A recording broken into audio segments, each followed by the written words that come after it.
the legendary being who, in ancient times, made us shudder, cry, and, sometimes, laugh. Here we are discussing Jack Elam, the most famous actor of his time. What he has to say in Today and #039's video is substantial.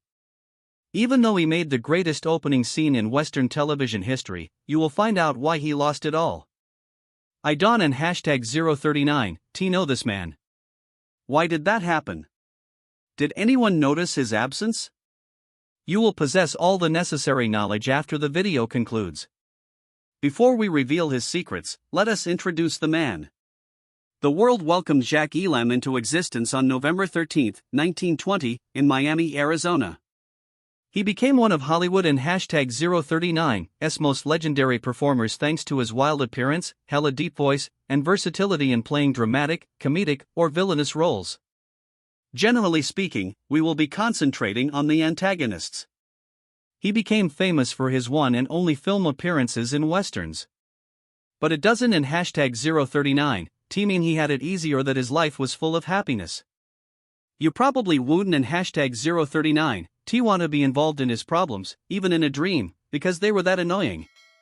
Elam had a tough upbringing due to his questionable upbringing and the fact that he had no one to rely on save his mother. Sadly, not a single soul made it out alive. After his mother died, he and his sister were raised by their father, a mill worker. He grew up in rural Arizona during the Great Depression. It is clear that you are familiar with the type of household that was. At what point in time did a modest young man set out on his path to become the famous Jack Elam? Jack had a life-altering event that altered the trajectory of his career when he was 12 years old. After getting accidentally poked in the eye with a pencil during a fight at a Boy Scout event, Jack was left legally blind in one eye. This mishap gave him the characteristic lazy eye that would come to define him. He was perfect for the quirky and eerie roles that required it. Consequently, this accident ultimately served as the catalyst for his achievements and professional growth. This is just Jack and #039's case. If it had been anyone else and #039's, they would have wasted their lives trying to recover from such horrific injuries. Elam found it easier to land physically demanding acting roles after he stopped letting his disability define him and started embracing his unique look. Was becoming an actor always his goal, given his stunning good looks? In no way. Elam tried his hand at several different fields before finally finding success as an actor. Even though he was a student at Santa Monica Junior College, he worked as a bank teller. He started off as an accountant for Hollywood studios, where his aptitude for numbers helped him climb the corporate ladder. Eventually, he became the manager at the Hollywood Park racetrack. Little did he realize, this job would surprisingly return to haunt him in due time. Still, he met people in the film industry through his job, and he realized that he secretly wanted to accomplish the most incredible things the world had ever seen. Find the most ridiculous part. As ill-advised as Elam appeared, his entry into the Hollywood scene was equally so. He came up with a plan to make acting his career after realizing it was his intention. It is said that he famously stomped his foot in Samuel Goldwyn and #039's office to seek an acting job. Just then, Samuel was about to write him off, but his courage paid off when he noticed how charming and gorgeous he was. The actor who played the drug dealer in the 1949 crime thriller and #039, She Should Have Said No and #039, began his wild and exciting career in film and television, and he went on to become the greatest Western performer of all time, despite his little part in the film, which dealt with heroin addiction. He got off to a sluggish start. High Noon, 1952, Once Upon a Time in the West, 1968, and Support Your Local Sheriff, 1969, were some of his later critically acclaimed pictures that followed this huge hit, establishing a career of remarkable accomplishments. Bandits, crooked officials, and even comedic characters were all part of his lengthy acting resume. His extraordinary skill for blending fear with comedy won him the hearts of his audience. No matter where Elam is placed, everyone knows he will produce a terrific performance and a tidy sum due to his ability to make even the most small roles memorable. Before we can comprehend the causes of his career collapse and the effects of a particular event on his life, we must know the identities of the women he dated. How many marriages did he have throughout his lifetime? Do you happen to know? His first of 2 marriages was to Jean L. Hodgert. married to her in 1937 and remained with her until an unpleasant event happened. It was in their hometown of Los Angeles, California, that Jack and his first wife met after realizing they were perfect for each other. They exchanged wedding vows on August 24, 1939, in Las Vegas, Nevada. They surprised everyone by living happily ever after, even though they were warned that Jake and #039's evil disposition would cause them trouble. Scott Elam was brought into the family on November 23, 1940.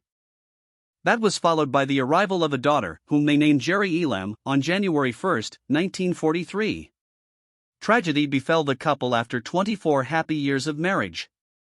Lakewood Memorial Park was the site of Jean and #039's burial after she died in 1961 at the age of 41. We wish we could tell you more about their time together, but sadly, most information were kept buried. Later that year, as Elam grieved Jean and #039's loss, Margaret M. Jennison brought him consolation. Their mutual affection for Jean and the comfort they felt in one another and #039's embrace during difficult times brought them closer.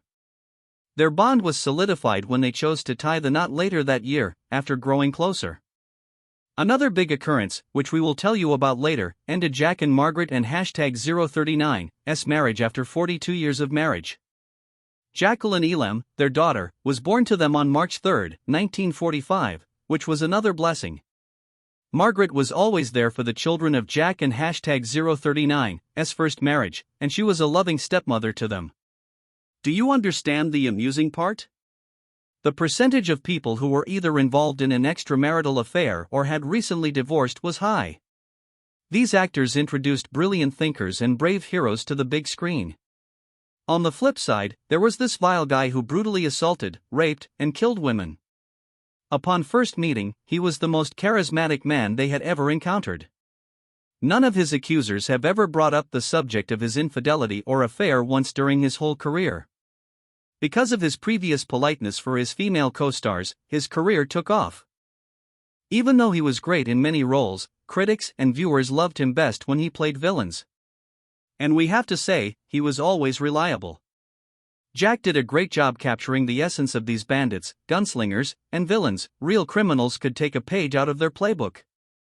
Among his most renowned early roles was that of a thug waiting at a train station for the arrival of notorious bandit Frank Miller in the 1952 picture High Noon. Though his words were brief, just a paragraph, Elam ensured that his terrifying presence would linger in memory long after the part had concluded. After he became famous, we noticed that he started making appearances more often. Nonetheless, he was not alone. Many people looked forward to him because of the legendary Western stars he collaborated with, like John Wayne, James Garner, and Clint Eastwood. Due of his numerous appearances with these celebrities, the crowd started to compare him to them. His legendary status in Western cinema was solidified by his roles in Gunfight at the OK Corral, 1957, and The Man from Laramie, 1955. Because of his talent at capturing the frontier and #039's natural untamed spirit, fans loved him and viewers loved Loathing Elam and #039's characters. Envision a world where your admirers hated and rejected you because of how extraordinary you were. He did an excellent job of achieving his goal, which was to achieve this. Given his popularity for his villain roles, when did his comic work begin to garner notice? When Elam began to test the boundaries of his acting in the late 1960s, it all began. While he did continue to play villains in westerns, he was also progressively moving into comedic roles, which allowed his endearing deadpan accent and funny mannerisms to really shine. His sudden ascent to stardom has opened up more humorous opportunities in the western genre than in the past. Support Your Local Sheriff, a western parody from 1969, featured one of his most memorable comedic roles. During the show, he played the role of Jake, the inebriated town drunk. He became even more famous after fans demanded that he star in additional comedy flicks. Support Your Local Gunfighter, 1971, and The Apple Dumpling Gang Rides Again, 1979, are just two examples of his many successful comedic roles. At this stage in his career, Elam was already well known thanks to his performances in numerous hit television series. He had guest appearances on several TV shows, such as Bonanza, The Rifleman, Gunsmoke, and The Twilight Zone. Whether Elam and hashtag 039's sudden ascent to stardom was ever warranted is the central question. Just look at this. The buzz about him never truly died down since his fame was growing exponentially. His longest-running television role was in the mid-1970s sitcom The Texas Wheelers, in which he portrayed the part of Zach Wheeler, an impatient and slow father of four. The show aired in 1974. Even though the show only aired for 8 episodes before being cancelled, its high quality managed to attract a loyal fan following. Although Elam and hashtag 039's portrayal in the show was lauded for its humor and heart, it is now considered one of Hollywood and hashtag 039's most memorable performances. The film was released in 1968 and starred Elam. The film and hashtag 039's director, Sergio Leone, cast Elam in the opening scene. In the Western film canon, this opening sequence is often hailed as the finest. He stood at a deserted train station, anticipating the arrival of one of 3 hired guns, Harmonica, played by Charles Bronson. The sequence is renowned for its wordless performances, escalating suspense, and Leon and hashtag 039's signature style, an ironic blend of wide vistas and extreme close-ups, despite its relatively short runtime, just over 10 minutes. Despite Ilham and hashtag 039's silence, Leon gives him a menacing and unpredictable look with his use of extreme close-ups, which capture the squinting eye. His lanky physique and rugged good looks, which he utilized to great effect in westerns and as villains in future films, are often credited by many with his iconic performance. The technique used in this sequence should be documented and taught in film classes. The scene in hashtag 039's power came from the eerie silence, broken only by faint, unnerving sounds like a windmill and hashtag 039's creak. Unless we spotted this one element, we would have had no idea how stressful the scenario was. While waiting for the train, the 3 men had chances to communicate through body language and facial expressions. Elam and hashtag 039's response was particularly noteworthy. As Leon recorded the savagery of the location and its occupants, his camera never budged from its focus on Jack and hashtag 039's face. Tension was building in the scene, which lent itself well to Elam and hashtag 039's nonverbal portrayal. Just because of these two things, it went down in cinematic history as a classic. Why, for the life of me, did this scene set the stage for Jack and hashtag 039's demise? As a result of the public and hashtag 039's association with Elam from the Once Upon a Time in the West opening scene, he was typecast in similar roles for the rest of his career. Therefore, Elam and hashtag 039's employment in the film came at a professional cost. Despite Elam and hashtag 039's lengthy career of supporting roles in cinema and television, the picture solidified his newfound fame as the perfect antagonist and weathered Western character. Despite Elam and hashtag 039's fondness for comedy and his satisfaction of having likable characters in his previous films, he is presently battling to escape the stigma that this legendary part created. Despite the fact that Elam and hashtag 039's career took off after his role in Once Upon a Time in the West, he mostly stuck to westerns. Worse yet, he possessed an innate ability to lighten the mood in parts that required him to portray cowboys or outlaws. Unfortunately, Hollywood and hashtag 039's casting rules limited his ability to explore characters from genres other than westerns. In the end, hashtag 039, 50s and hashtag 039, 60s, westerns were at their best. But, interest in these films began to wane in the late 1960s. This also limited the number of roles he could perform. Elam could have found more and better acting parts if he had only looked. Because of his sight, he was never successful, no matter how fortunate he was. Because of how much his eye became his defining feature throughout his career, Elam would frequently feel angry.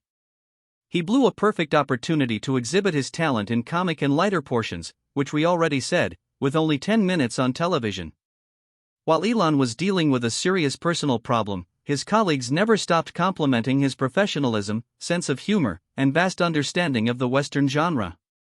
His amazing ability to create captivating characters with minimal conversation had earned him the respect of his co-stars, and he had spent a lot of time and energy working with famous directors like Sergio Leone and John Sturges. Regrettably, his Hollywood reputation was mostly dictated by his terrifying performances and outward appearance. It and hashtag 039's a tragedy because his impact could have been substantially greater. When he proved he could do more than just play villains, his co-workers and superiors took notice. So, was his life completely scandal-free and perfect? Sure, let in #039s look into that. Someone with his acting chops, who was intended to portray villains, must be the center of much discussion, right? Some of his tales are unsettling, yet he was better than most of his contemporaries. A lot of people had issues with how he looked.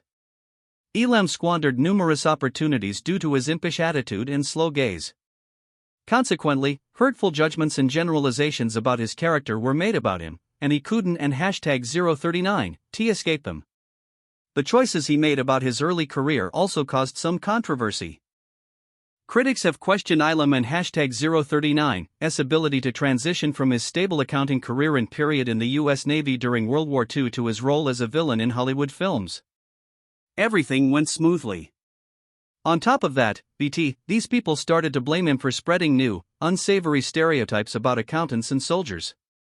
Many times, Elam and #039's career was threatened because, in his role as a villain in westerns, he had to utter some not-so-great things about contemptuous notions about Native Americans and other oppressed people. Since his characters required him to be cruel and ruthless, he tried his best to defend these oppressed people and prove to the world that he isn and #039 bad. The simplistic depiction of these communities in the media contributed to the fueling of anger and discontent, which in turn led to riots and other forms of social upheaval. Elam remained a famous figure in Hollywood despite the writers' and #039 severe betrayal. He refused to flee or be swept away. His contributions to the field continued far into the late 1990s, and he continued to demonstrate his gentlemanly nature throughout that time. His health started to decline, thus he had to regress, so this didn't and #039 work anymore. At first, he paid them no mind and kept working. Yet, he chose to leave acting when he realized things were getting out of hand. Tragically, Jack Elam passed away on October 20, 2003, at the age of 82, a fact that was both predicted and unexpected, leaving everyone startled and grieving.